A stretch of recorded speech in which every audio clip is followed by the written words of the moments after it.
Well, good afternoon. I'm Rick Dancer. Welcome to Get Real with Rick Dancer, and today we're going to get real.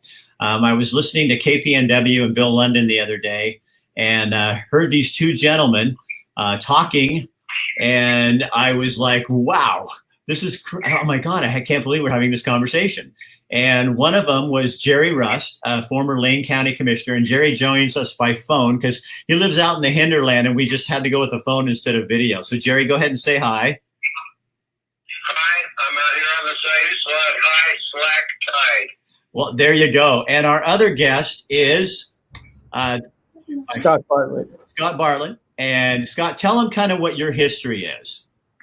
Well, I'm a graduate of the University of Oregon in political science, and I devoted more than 50 years in political analysis, political consulting.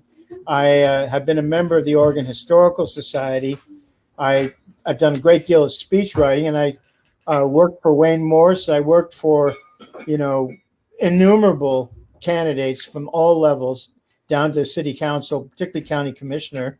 I served on the Lane County Budget Committee for 16 years, including my first 4 years when Commissioner Rust was there, and he served 20 years on the board. And I worked in the legislature, and I've been elected to 4 Democratic conventions and elected twice on the ballot as a member of the Electoral College, representing Oregon. So, and Jerry, in Oregon. And Jerry, you were a county commissioner for 20 years. And 1977 to 97. And what I didn't know, and I thought was really interesting from the radio interview yesterday, is that you're like a 5th generation pioneer family in Oregon. Yeah, isn't that crazy? I never brought that up before because it just seemed like everybody was an immigrant in Oregon, one way or the other, unless you were a Native American. And I didn't. I don't know whether it would have helped me or hurt me, but I'm glad to say it now and be used, if possible, to bring some sanity to this debate about our cultural and historic symbols and figures. So Scott, can you hear Jerry? Is he coming? Oh, yeah, sure, of course. Okay. So you guys, so let's just start right in, because people are already coming on and saying we are totally in cancel culture. Somebody did say right here, I'll tell both of you, Michael Weber says, I'm all for renaming the county Insane County instead of Lane County. So well, he's not a serious player. So let's do this. Let's start with the Pioneer Mother and the Pioneer statue. That's where you guys were talking yesterday. Jerry, let me start with you. Why does this concern you so much? Well, I used to be a student at the University of Oregon. I too have a degree in political science. I walked up 13th Street and I'd look at those two statues on one side or the other. They're beautiful. They're works of art. There's nothing intimidating there. For me, I was surprised to find out that some people think that that's a symbol of hate and conquest. And of course, there were those elements in there of the westward movement of people in the 1850s and 60s, 70s, and so on. The culmination of the Indian Wars, just tragic, the way we have treated our native populations. But this offended me on many levels, not just because of my own heritage as an Oregonian, but also because of the cowardly way they did this. And we can't let cowards in the middle of the night, vigilantes, come through and dictate what kinds of symbols we're going to have. There has to be a rational way of discussing all this, and probably from a national, state, to local level. And that takes some time. That takes some getting together. So I'm asking for, and I will write a formal letter to the Board of Trustees, asking for them to slow down assemble a really good panel of people representing all the interests, and let's talk about this. And don't let cowards dictate what's going to happen to our symbols. You know, if we don't watch out, there'll be somebody go up on top of that Capitol in the middle of the night in Salem, put a cable around the pioneer's head, and jerk it right off.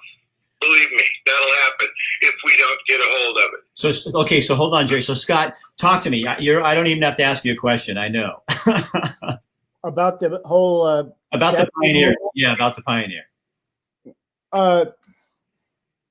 The sculptor of those was one of the most famous and accomplished sculptors in America at that time, and his name was Alexander Phimister Proctor, Phimister Proctor, and his specialty was horses on equestrian statues, and he did so many. And he was commissioned to do the Pioneer Father and the Pioneer Mother at different times. And artistically, they were exquisitely beautiful. And to have these thugs, reminiscent of what happened at the night with mobs in pre-World War II Germany in the late 30s, and even in the dark days of Jim Crow here, to have them come dressed totally in black like Antifa, where you couldn't even recognize them, that to me is evil. And if we subscribe to the principle that we respect the past and we admit the past as well, and we take a more comprehensive view of it, and we deliberate when we do things like that, then this is a violation of that. And the report was, well, one history student has said, well, Proctor in his writing to the donor of the Pioneer Father had talked about Indian killers and okay, I understand that, but what in God's name did the Pioneer Mother ever do? She wasn't toting a gun or massacring people. And in fact, the vice president of the University of Oregon commissioned that statue, and he talked about his mother and the Pioneer mothers in the very waning days, the twilight of their lives. And he wanted to honor the peace that they were feeling now in the aftermath of difficult and trying and taxing lives. And he wanted to honor them. And there was a wave of sympathy then that we should do something to honor these people before they die. And his mother came across the plains, the guy who paid for the Pioneer Mother statue, and she sat for the sculptor. That was her. And to see these thugs, these mindless, I don't even want to say what I feel. They took crowbars and they smashed the pedestal on that. They smashed it and they took off all the bronze plaques, two of which are missing. So Scott and Jerry, hold on for a second, real quick. I want to throw this in. So what you're saying is that these people represented people who moved out here and settled in the West and that kind of thing, and that's why those statues are there. Well, the University of Oregon was founded by pioneers, including Matthew P. Deady, who, aside from the one black mark in his whole illustrious career in 1857, when for a very short time he called for slavery. But once he became a federal judge, he deemed the Confederacy as treasonous before the outbreak of the Civil War, and he was a model of anti-racism as a federal judge. And he was one of the co-founders of the U of O, its board president for the first 20 years, and we can talk about that, but he and Henry Villard, who was a major force in business, et cetera, and who was an abolitionist, they literally saved the university. And other pioneers also helped create the university, including the townspeople of Eugene and the boys and girls who collected their pennies and nickels and dimes, and people were bringing in bushels of wheat and cows and all this other stuff to get the U of O to be here. This was created by pioneers. They weren't all horrible, monstrous people. They had a dream that among those things in the future would be a great university that we love. Okay, Scott, hold on. So, Jerry, go ahead. I know you want to say something. I just wanted to say that the kids I grew up with in my little farm community down by Glide, a number of them had pioneer roots. And I just want to tell you, these were good people, hardworking, honest. You never heard sentiments I didn't learn anything about the N word until I actually went to public school. And, we can get way beyond that. We can get beyond this little bump here in the road. This is obviously a revolutionary time. We've got massive issues to cover. I see a denaming going on from the federal level to the state and to the county.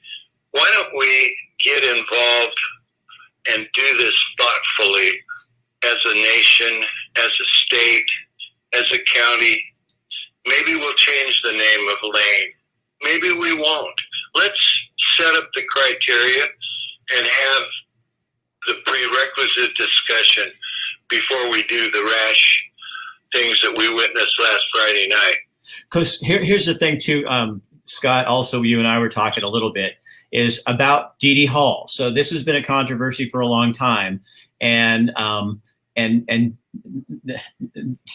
Judge Deady was, what's happening is for his past, something way past. I want you to explain that because I did not know that. And I think people need to, I guess is the fear here that people are reacting and not really understanding what's to take people to go back to the Holtz and someday other people who were in this community and finding things they didn't do properly. But when they grew, as you said, Deady did, he became someone who was against slavery.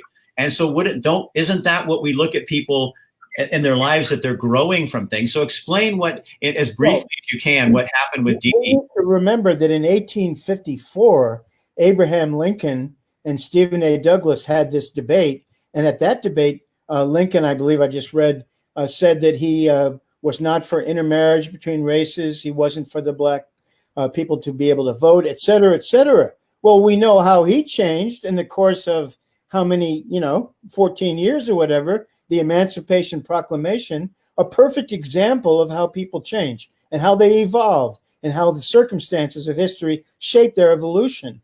And Deady came over here overland in 1849, the end of it, and soon, within 6 months, was in the territorial legislature. Within a year and a half, he was president of what is now the Senate.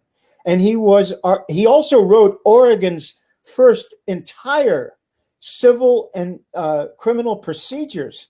He incorporated the U of O, by the way, and prohibited discrimination based on politics or religion. He incorporated the city of Portland. He started the U of O School of Law. He was a lecturer in the first school of medicine, and he was one of the real founding fathers of the U of O, and he hired the first faculty. And so shortly thereafter, when he was a territorial Supreme Court judge, in 1857, he was one of the most revered people in Oregon. They just unanimously elected him president of that constitutional convention. He did, kind of inexplicably in a way, come out and say he was for slavery. And he made some really sickening remarks. Okay, that is a fair point. But people, so this was what he made that comment. He did. He was campaigning. We think he was being political in his political phase, and he was catering to Joseph Lane, who was the territorial delegate from Oregon, who controlled all the patronage back from Washington to Oregon. So in 1859, Lane got President Buchanan to appoint Deady to be Oregon's first federal judge. Big deal. Deady went back to D.C. To change the location of the federal court from Salem to Portland. But he didn't go to the convention to back Lane like he'd been elected to do. He came back to Oregon and he condemned the secessionists. He condemned the pro-slavery South, and he said they were treasonous. And he left the right-leaning, South-leaning Democratic Party and joined the Union Party, and thence the Republican Party. And so he became a great admirer of Lincoln. He called Lincoln a gift of divine providence. And in 1862, the second year of the Civil War, he hired a wonderful guy named James H. Butler, African-American man from Portland, to be his chief court officer. And that relationship was a deep and abiding, respectful one for 22 years. And when he came back to Oregon from a trip and he found out that Butler had died, surprisingly, he said, "I shall miss him greatly. He was a very capable and true man." What did he do for the? You were telling me yesterday. What did he do for the Chinese? Well, that is really one of his great hallmarks.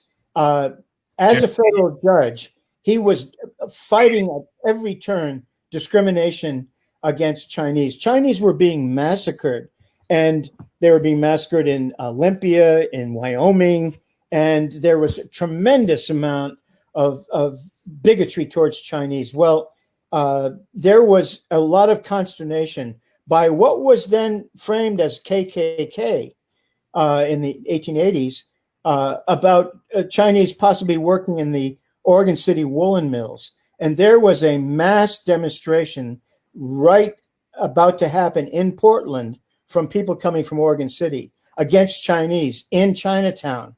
And there have been horrible things happening in Washington State shortly before.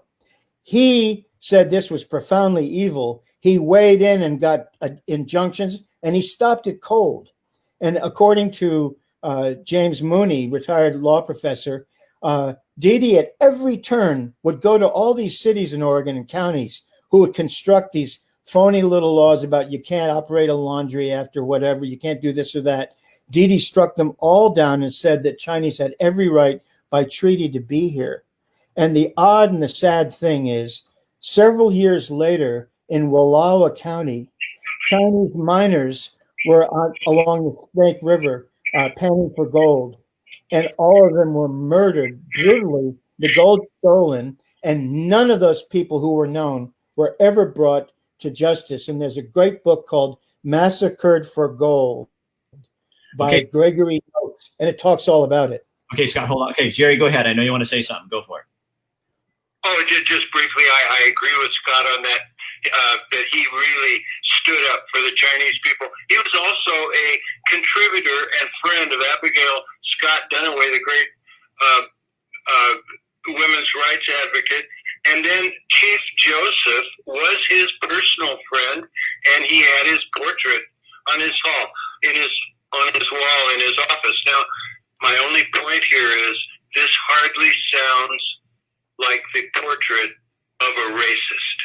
And I have to say, when the state board takes this up next week, I hope they look deeply at what they're about to do, because what they will do if they dename Deady Hall is commit a great act of historic injustice proportion.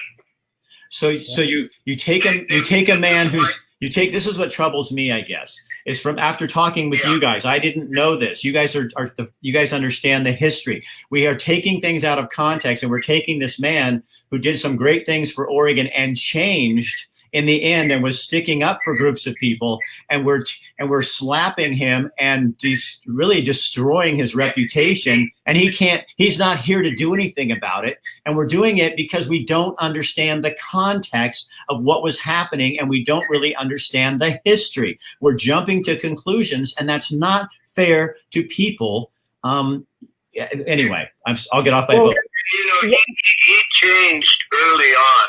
He changed right after he got that appointment as federal judge. He was for all the people. And, you know, do we even know about the word and the thought about redemption? Man, this guy earned his redemption. And I just hope that we can continue to honor someone who gave his whole life to public service. That's all he did.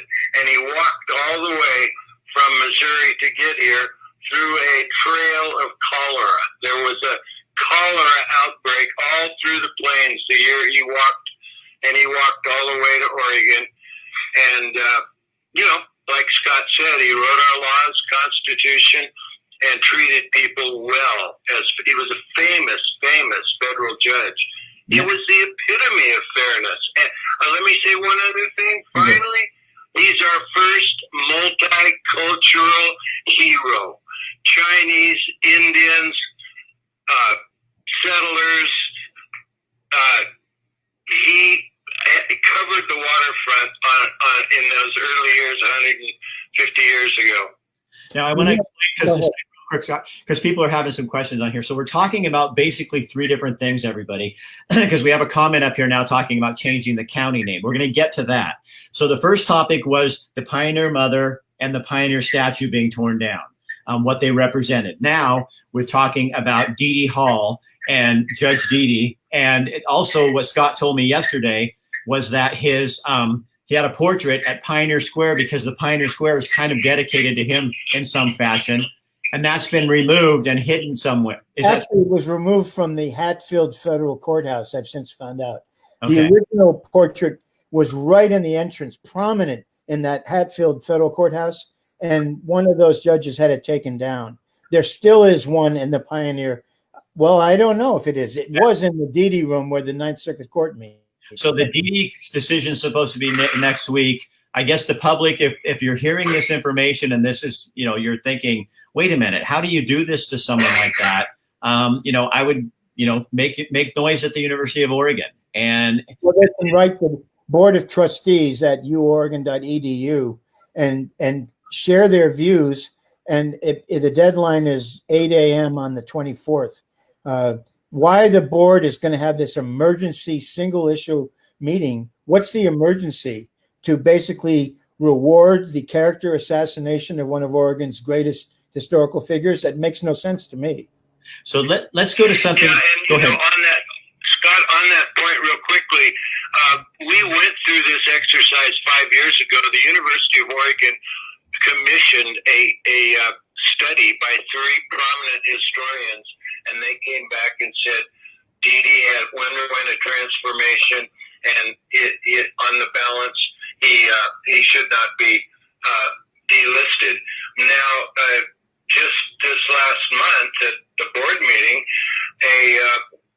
an impassioned cry went up from one of the board members to revisit the issue after we already put it to bed, and or at least at that point we thought we had secured that. There was supposed to be a much more detailed and thorough discussion about all of these historic statues and symbols, and that has yet to occur.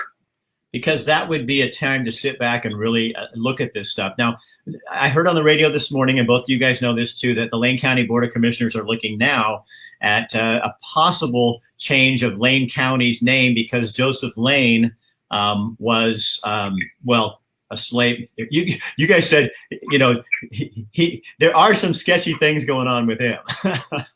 Well, he was for states' quote rights, and he clung to that, and it was an ignorant position.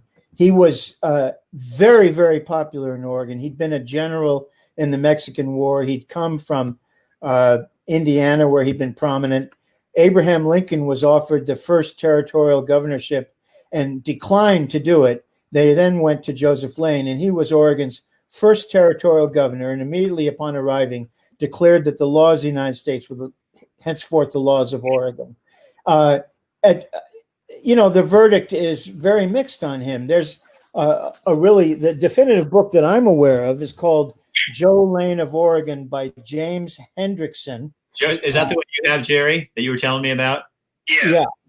And it's published by Yale University Press. And,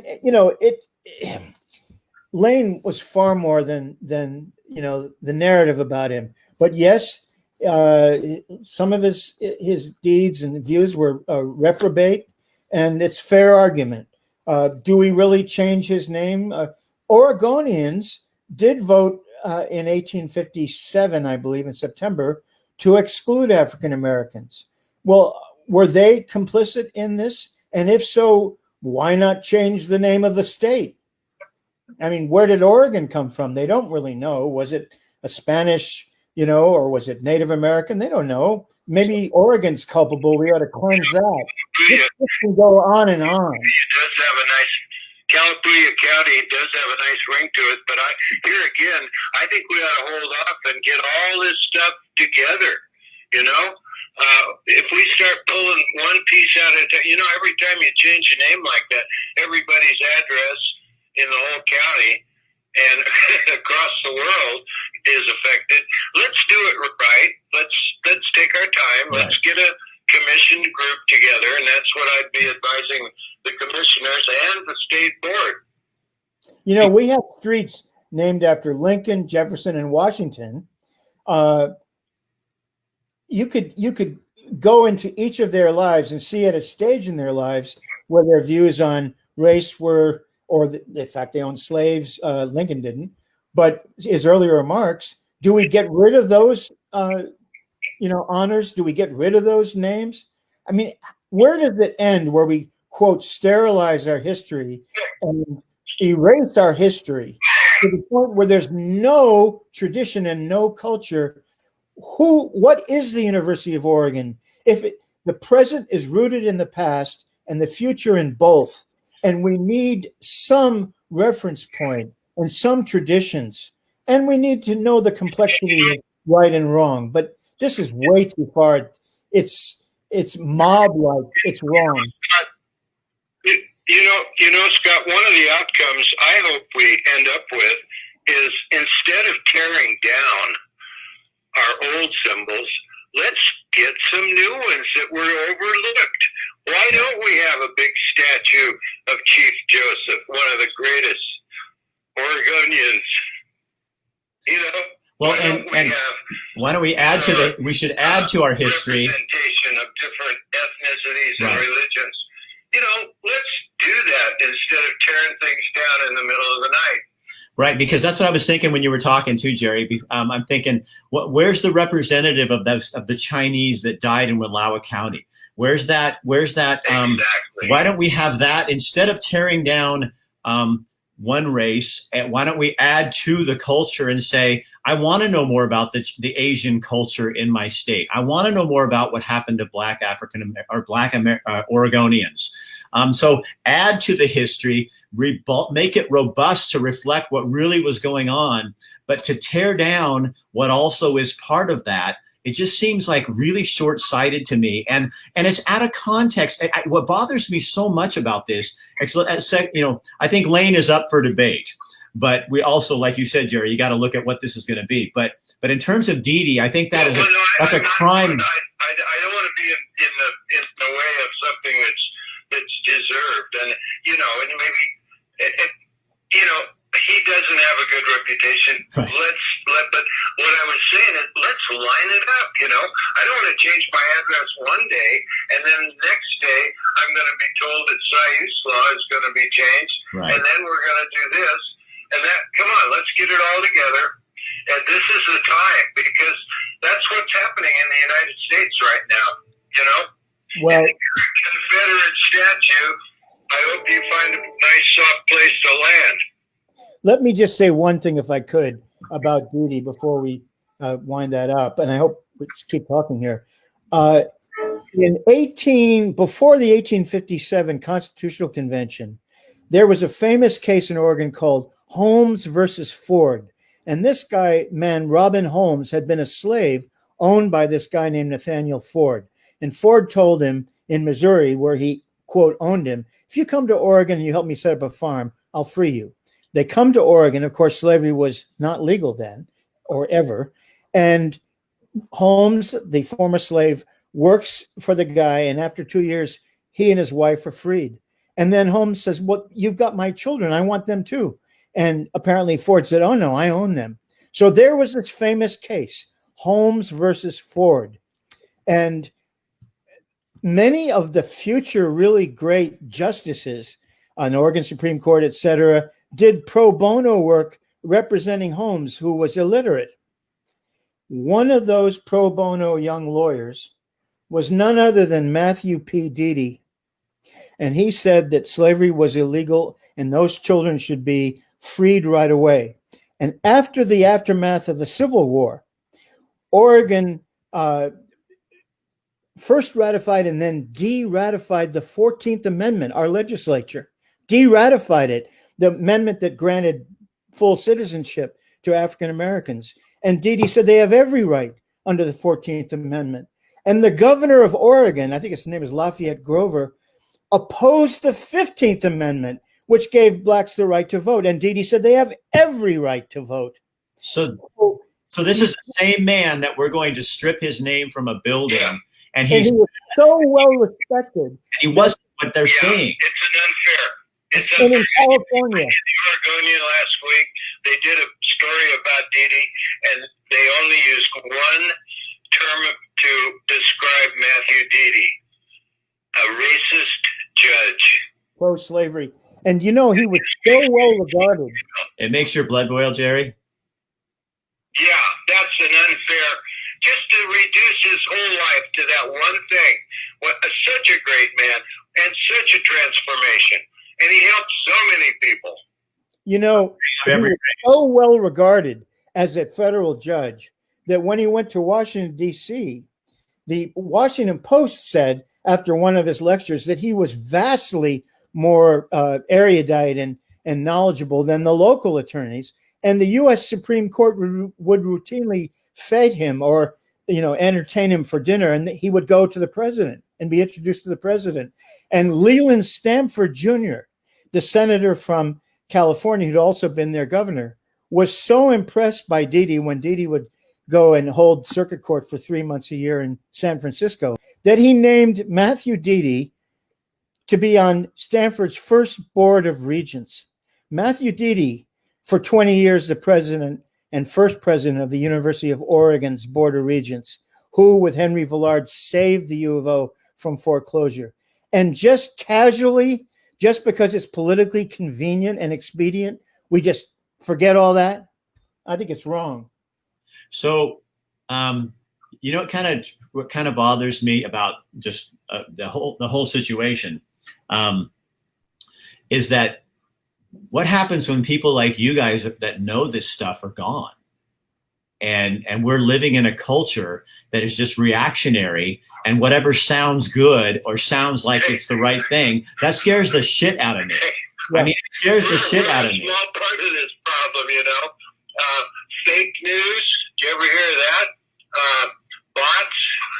Come on, we're living in the age of disinformation. Right. I worry a lot about the dumbing down of America. And by golly, let's see if we can turn this thing around somehow. Well, I am so glad I tuned into KPNW and Bill London the other day, because I heard you guys, and I'm driving to go run, and I'm like ecstatic. I'm on the phone calling Bill's newsroom. He happens to answer in between a commercial. And I said, I need the phone numbers for those two guys because I'm going to get them on my show. Because I want to know. Rick, the song Amazing Grace? Uh-huh. Of course you do. I grew up back east in Connecticut and New York, and amongst many African Americans, and I was attending as a guest African American Baptist churches, etc. Amazing Grace is one of the classic songs, and it was about, I guess, this guy who brought slaves on a ship to America and then found religion, whatever. But that kind of redemption is part and parcel of the spiritual heritage of this country. And to see someone who was religious, Matthew Deady was very, to see that he'd redeemed, that he had deep relationships with African Americans, to see this gross caricature of him is really, as Jerry said, an historic injustice. And so here, the very thing we preach in our world today is that people should be able to be redeemed and come around and change. And the song Amazing Grace is about, I'm taking slaves to America, and now I see my wrong and the grace that I have, that now I can be a better person. What happens to that? And so the very thing we stand for is people like Matthew Deady, who turned himself around and then went out and fought for people. And we're going to damn him in history forever because out of context, because we don't do our research, and because we don't care. We just want something to happen that says I matter. And this is, this is like so amazing that you're talking about this. And I've got people you can't see, but people are coming on going, I want to hear more from these guys. I want to know more about history. I want to know how, and the last comment was how many students at U of O can say they truly know the history of the school. And I would add how many people fighting to get Deady's name off there really understand what he was and what he did. You know, the U of O song, when the football players, they sing, Oregon, our alma mater, we will guard thee on and on. Well, our mother, the pioneer mother, smashed with sledgehammers and crowbars and thrown on the side in the mud. And somehow this is going to be rewarded. The news was mentioned the other day by the university. They will never be restored to their prominent locations. We'll have a committee looking at their contextualized meaning, and then we'll put them in some museums on campus. So rather than saying, no, you don't get to tear down some of our history, we're going to put it back where it was and knock it off. We hide them. So we're creating this mess that we're just making it worse because we're rewarding. Are never satisfied. Yeah. Wow. So you guys are, so you know what I just discovered today? Because I heard you both kind of described, and I know, Jerry, you're, pretty liberal and pretty progressive. And Scott, you're kind of the same way. I think I'm right. I think I am a progressive. And I think I'm becoming more liberal because I really do believe that people should have the right to do what they need to do. Maybe progressive really is looking at people and saying, you can change and we can progress together and be better. Well, conservative with a small Lives Matter and the Pioneer Statutes. You don't have to choose between. There's a way to get there and find that sweet spot. Right. And you ask if won't be around. We will be around. We're not done. No, I'm not. We'd love to come back on your. We'd love to come back on your show. Absolutely. And people are listening. If they want to raise heck about this, they can find out the email link. I can give it to you later. For the Board of Trustees at the University of Oregon. And you can raise hell and say, hey, what are you thinking of? Don't do this. You never consulted us. You're having this quickie little emergency meeting with no live public testimony because one person, God bless him, emotionally said, oh, gosh, everything is really, harmful. And hey, we all wept when George Floyd was killed in that horrible, horrible way. Of course we did. Anyone with a human heart would be grossly offended. But that doesn't mean you have to erase all the history of a university just to make some symbolic gesture of sympathy. I think that's a cheap way to do it. That's easy pickings. You want to do something that's fundamentally advantageous to African Americans, increase the number of students, do a lot of other things. Don't just do this empty symbolism. Let's get some statues added to the campus and to my community of Lane. If Lane was such a interesting dude that way, why don't we have more statues of African Americans and Chinese and people who were important in our community to say this is who we've become. It may have started this way, but this is what we honor today is the diversity and truly that kind of thing. And I heard somebody just told me that we ought to have a group of Asian American women making the Nikes. Well, a statue? Okay, great. But statue, why not? Jerry, you mentioned Abigail Scott Duniway. She was the foremost advocate for women's right to vote in Oregon. She was a national hero. And Deady knew her from his earliest days in Yamhill County, and they taught school together. And I remember in his diary, you read, I gave $20 or something to Mother Duniway. He had affection for her. He was aligned with her on women's right to vote. He, I think, admitted the first woman to practice law before the federal court here in Oregon. and the Oregon Supreme Court ashamedly have to follow suit and admit her to Oregon. This guy was very humane in the greatest part of his life.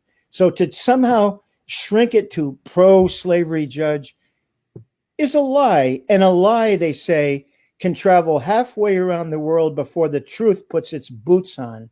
And that's what we're seeing now. Well, we got our boots on.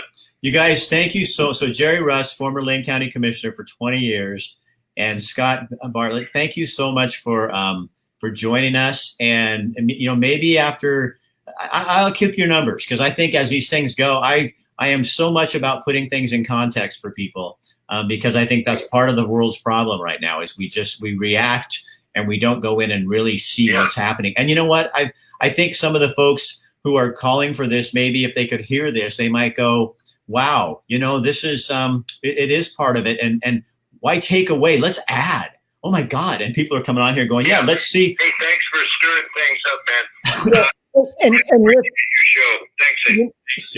One thing in closing, the pioneer was symbolic to me anyway, and to thousands and thousands of us, of the pioneering brave spirit of a university, trying to find cutting edge resolution and solve problems, being a pioneer in the area of knowledge and new knowledge. And that idiom is part of Oregon's soul.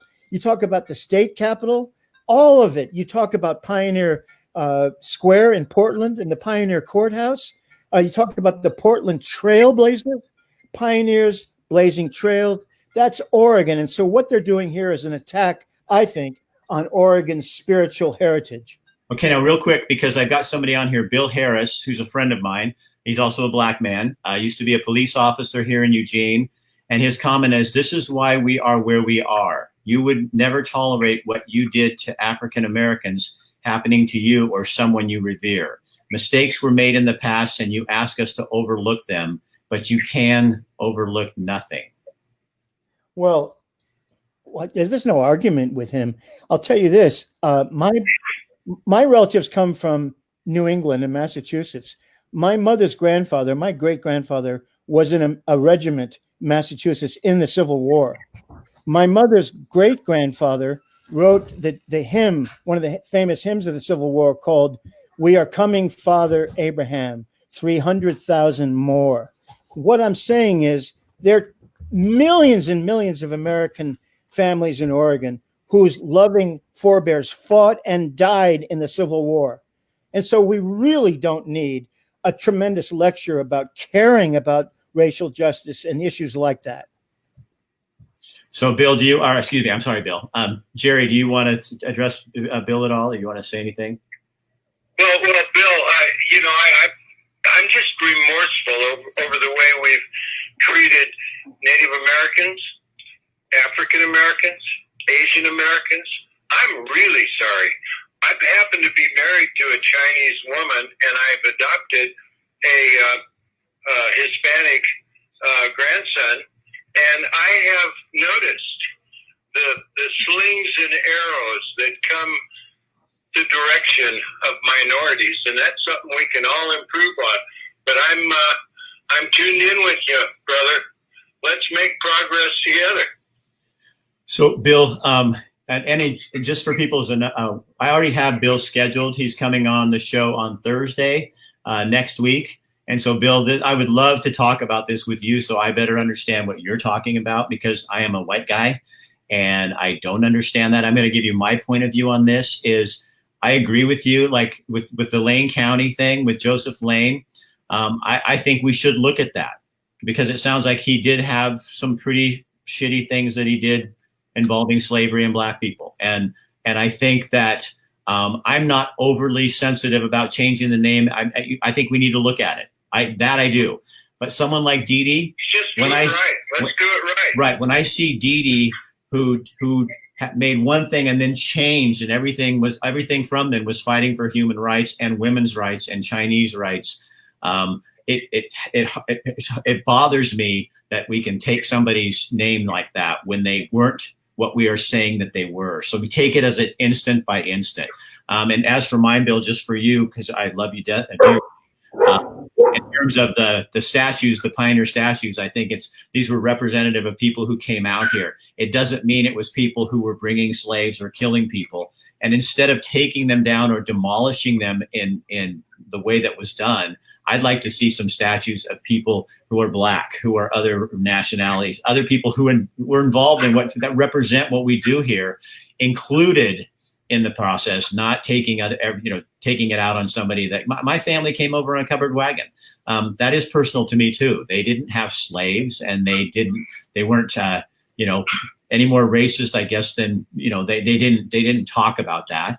But that doesn't mean that their history should be erased. Instead of erasing my history, Bill, I want to put yours in with it, and I want to make it equally as profound and involved. Now, I'll give you the Lane thing for sure.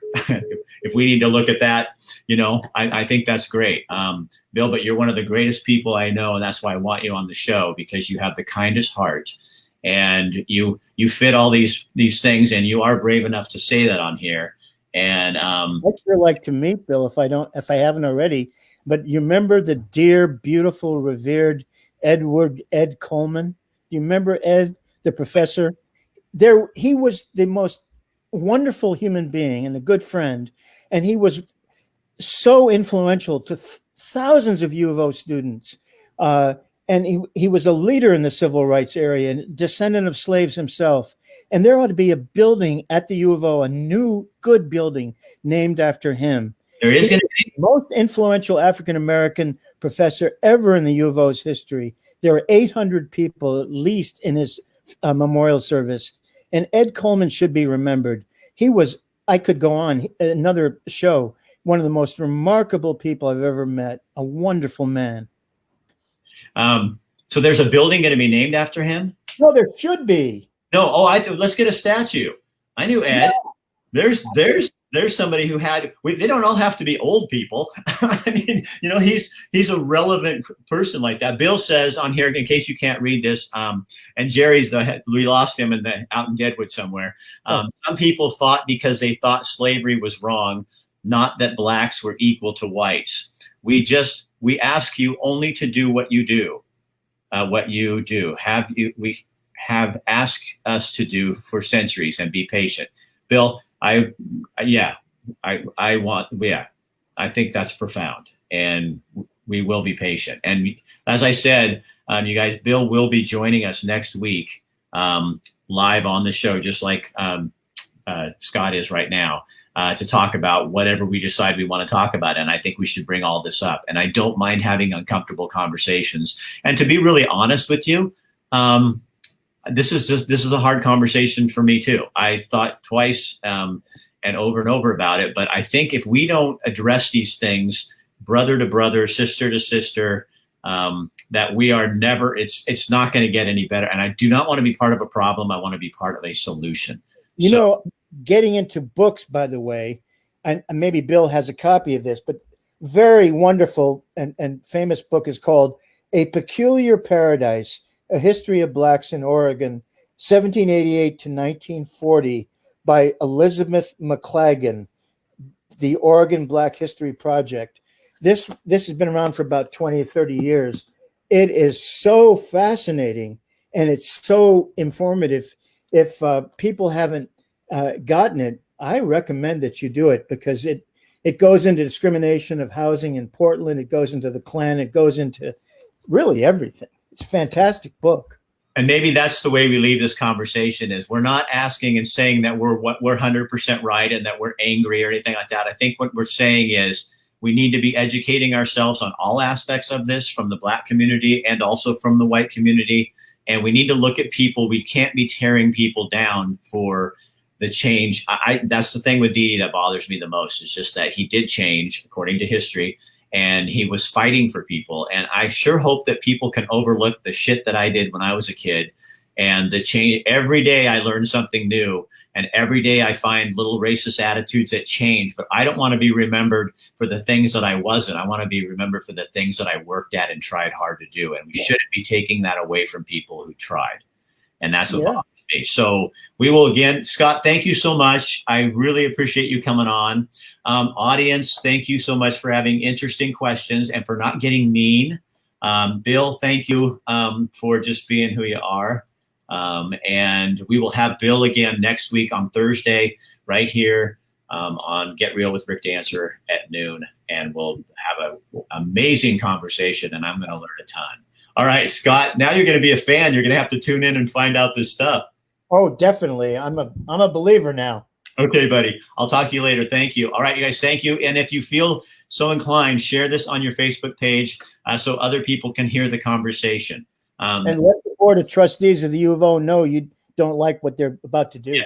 So if you we'll just be really open about it. So if you agree that this should happen, then get a hold of the trustees. If you agree that it should not happen, get a hold of the trustees. It's up to you what you think, what you've heard. You've educated yourself. Now go do something about it. Because as we always talk on here, to be involved in a community, it's an action word. You can't be in a community and just not do anything.